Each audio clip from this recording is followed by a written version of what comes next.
मृत्यु सत्य है। एक राधेश्याम नामक युवक था। स्वभाव का बड़ा ही शांत एवं सुविचारों वाला व्यक्ति था।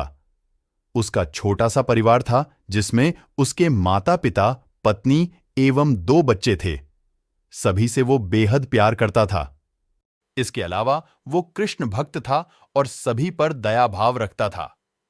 जरूरतमंद की सेवा करता था, किसी को दुहक नहीं देता था। उसके इन्हीं गुणों के कारण श्री कृष्ण उससे बहुत प्रसन्न थे और सदैव उसके साथ रहते थे। और राधेश्याम अपने कृष्ण को देख भी सकता था और बातें भी करता था। इसके बावजूद उसने कभी ईश्वर से कुछ नहीं मांगा। वह बहुत खुश रहता था क्योंकि ईश्वर हमेशा उसके साथ रहते थे, उसे मार्गदर्शन देते थे।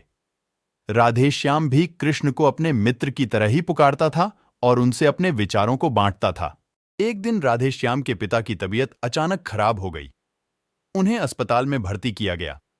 उसने सभी डॉक्टर्स के हाथ जोड़े, अपने पिता को बचाने की मिन्नतें की, लेकिन सभी ने उससे कहा कि वो ज्यादा उम्मीद नहीं दे सकते और सभी ने उसे भगवान पर भरोसा रखने को कहा। तभी राधेश्याम को कृष्ण का ख्याल आया और उसने अपने कृष्ण को पुकारा। कृष्ण दौड़े चले आए। राधेश्याम ने कहा, मित्र, तुम तो भगवान हो, मेरे पिता को बचा लो। कृष्ण ने कहा, मित्र, ये मेरे हाथों में नहीं है। अगर मृत्यु का समय होगा तो मृत्यु होना तय है। इस पर राधेश्याम नाराज हो गया और कृष्ण से लड़ने लगा, गुस्से में उन्हें कोसने लगा। भगवान ने भी उसे बहुत समझाया पर उसने एक ना सुनी।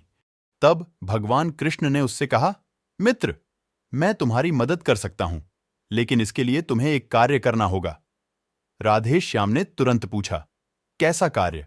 कृष्ण ने कहा, तुम्हें किसी एक घर से मुट्ठी भर ज्वार लानी होगी और ध्यान रखना होगा कि उस परिवार में कभी किसी की मृत्यु न हुई हो।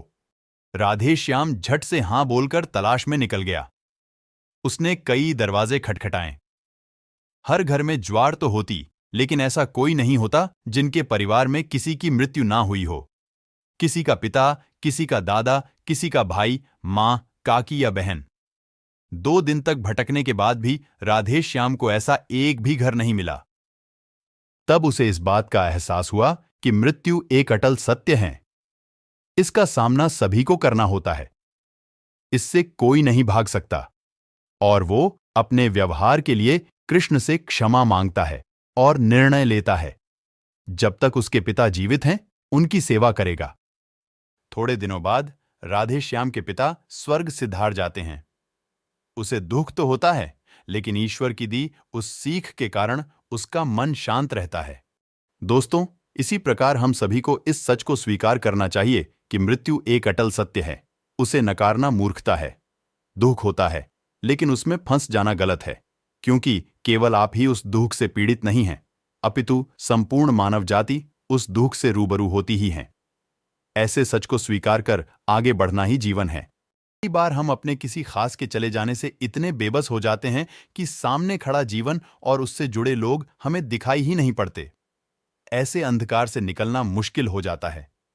जो मनुष्य मृत्यु के सत्य को स्वीकार कर लेता है, उसका जीवन भार विहीन हो जाता है और उसे कभी कोई कष्ट तोड़ नहीं सकता। वो जीवन के हर क्षेत्र में आगे बढ़ता जाता है।